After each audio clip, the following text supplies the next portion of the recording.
अस्सलाम वालेकुम दोस्तों, DTV चैनल में खुश आमदीद। नाज़रीन, गुज़िश्ता दिनों पाकिस्तान के ज़िला सियालकोट की तहसील संबड़ियाल में एक दिल दहला देने वाला वाक़या पेश आया, जिसमें हामला खातून को कत्ल करके उसके पेट से बच्चा निकालकर अगवा कर लिया गया। उसके बारे में तफसील से बताएंगे और ये वीडियो को पूरा देखिए और हर बे औलाद मर्द और औरत तक लाजमी पहुँचाएँ ताकि किसी की भी ज़िंदगी बर्बाद ना हो। और तकरीबन 12 बजे का टाइम था जब वो नीचे लेटी हुई थी, आंटी उसके ऊपर बैठी कमर पे बैठी हुई थी और छुरी इन्होंने चला दी हुई थी। मैंने कहा सबसे पहले आपको बताता चलूँ कि मर्द के लिए औरत अल्लाह ताला की तरफ से अजीम तोहफ़ा है। मर्द औरत को हासिल करने के बाद मुकम्मल हो जाता है, लेकिन औरत के लिए अल्लाह का अजीम तोहफ़ा औलाद है।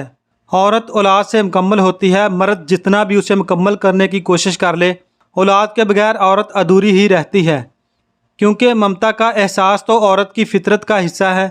औरत बांझ भी हो, ये एहसास फिर भी उसमें ज़िंदा रहता है। मर्द बाप ना बन सके उसका दुनियावी खसारा होता है, लेकिन औरत माँ ना बन सके उसका रूहानी खसारा होता है, जिसकी भरपाई नामुमकिन है। मर्द दूसरी शादी करके भी औलाद हासिल कर सकता है। बांझपन औरत के पास ये ऑप्शन हो भी वो तब भी औलाद हासिल नहीं कर सकती। इसलिए हम कहते हैं कि बांझ औरत का एक नॉर्मल औरत की निस्बत ज़्यादा एहसास किया करें। मुमकिन हो तो इसकी ज़िंदगी में दूसरी शादी न किया करें। अगर कर भी लिया करें तो उसे दूसरी से ज़्यादा अहमियत दिया करें, ताकि उसे अपनी ज़िंदगी भर की कमी का कभी भी एहसास न हो पाए। मां न बनने का दुख एक मर्द मरकर भी नहीं समझ सकता। जो समझ में ना आए वो दुख बहुत बड़ा होता है, इसलिए इसका एहसास भी ज़्यादा होना चाहिए। नाज़रीन, अब आपको वो वाक़या के बारे में बताते हैं जो सियालकोट में एक हामला खातून के साथ पेश आया।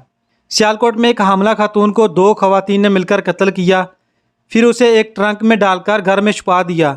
वजह कत्ल क्या थी कि उस खातून के बच्चे को हासिल करना। एक उमर रसीदा खातून की बेटी 13 साल से बे औलाद थी।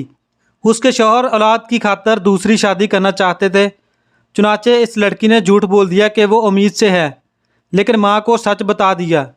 माँ बेटी का गर्भ बसाना चाहती थी, लिहाजा उसने सोचा कि महल्ले में जो खातून उम्मीद से है उसे मारकर बच्चा हासिल कर लिया जाए। इस मकसद के लिए उसने मोहल्ले में मौजूद एक डॉक्टर को कुछ पैसे देकर कत्ल करने का प्लान बनाया। उस बुजुर्ग खातून ने रफ़िया नामी हामला खातून को जूस में बेहोशी की दवा मिलाकर पिला दी। उसके बेहोश होने के बाद उसकी कमर पर सवार होकर उसके गले पर छुरी से वार किया।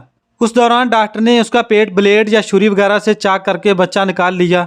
फिर दोनों ने मिलकर रफ़िया को ट्रंक में डाला। मोहल्ले के कुछ लड़कों के ज़रिए उसे उठवाकर लोडर रिक्शा में रखकर खातून इस लाश को अपने घर ले गई। फिर अपनी बेटी के साथ ये बच्चा हॉस्पिटल ले गई।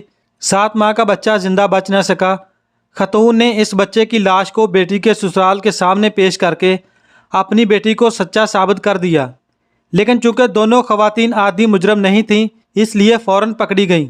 रफ़िया के शोहर की FIR के बाद पुलिस ने CCTV कैमरा से रफ़िया के डॉक्टर के घर जाने का सुराग लगा लिया और फिर उसकी गुमशुदगी का मुअम्मा हल हो गया। इस वाक़या से हमें बहुत से असबाक हासिल होते हैं।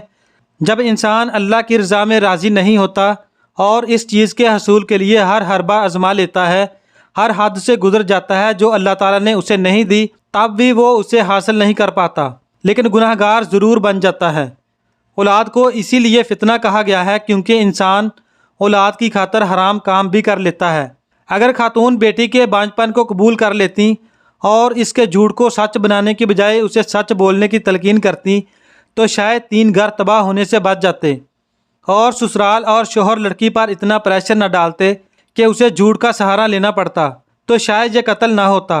अगर बाहमी रजामंदी से बच्चा अडॉप्ट कर लिया जाता या शोहर की औलाद की खातर दूसरी शादी के हक़ को तस्लीम करते हुए इसकी दूसरी शादी करवा दी जाती, तो इस गुनाह से बचा जा सकता था। लेकिन इन खवातीन ने एक झूठ को निभाने की खातर कई गुनाह कर दिए। जब इंसान हदूद अल्लाह से तजावुज़ करता है तो नाकाम तो होता ही है, बुरे अंजाम से भी 2-4 होता है। एक रवायत के मुताबिक रसूल अकरम सल्लल्लाहु अलैहि वसल्लम के पास एक आदमी आया और कहने लगा कि मुझे बहुत सी बुराइयों की आदत है। आप सल्लल्लाहु अलैहि वसल्लम के इस्तफ़सार पर वो कहने लगा कि मैं झूठ बोलता हूँ, ज़िना करता हूँ, शराब पीता हूँ और न जाने किन किन तरह की बुराइयों में मुब्तला रहता हूँ। तो अल्लाह ताला के रसूल सल्लल्लाहु अलैहि वसल्लम ने इसे झूठ को छोड़ने की नसीहत करके उसे रुखसत कर दिया और इस तरह उसे झूठ को छोड़ने के नतीजा में उसकी सारी बुराइयां ख़त्म हो गईं, क्योंकि अगर उससे पूछा जाता तो वह सच बोलता اور سچائی کی وجہ سے اس کا عیب سب پر ظاہر ہو جاتا۔ لہٰذا سچائی نے اس سے ساری برائیوں کو ختم کر دیا۔ ایک جھوٹ چھپانے کی خاطر انسان 100 جھوٹ بولتا ہے، اس لیے بہتر یہی ہے کہ ہر حال میں سچ بولا جائے۔ ناظرین، ملزمان کے بارے میں آپ لوگوں کی کیا رائے ہے؟ اللہ تعالیٰ حضور نبی کریم صلی اللہ علیہ وآلہ وسلم کی امت کے ہر شخص کو سچ بولنے کی توفیق عطا فرمائے۔ تو ناظرین، اس ویڈیو کو دوسروں تک پہنچائیں تاکہ آپ کے ذریعے کسی کی بھی زندگی بچ سکتی ہے۔ Thanks for watching. اللہ حافظ۔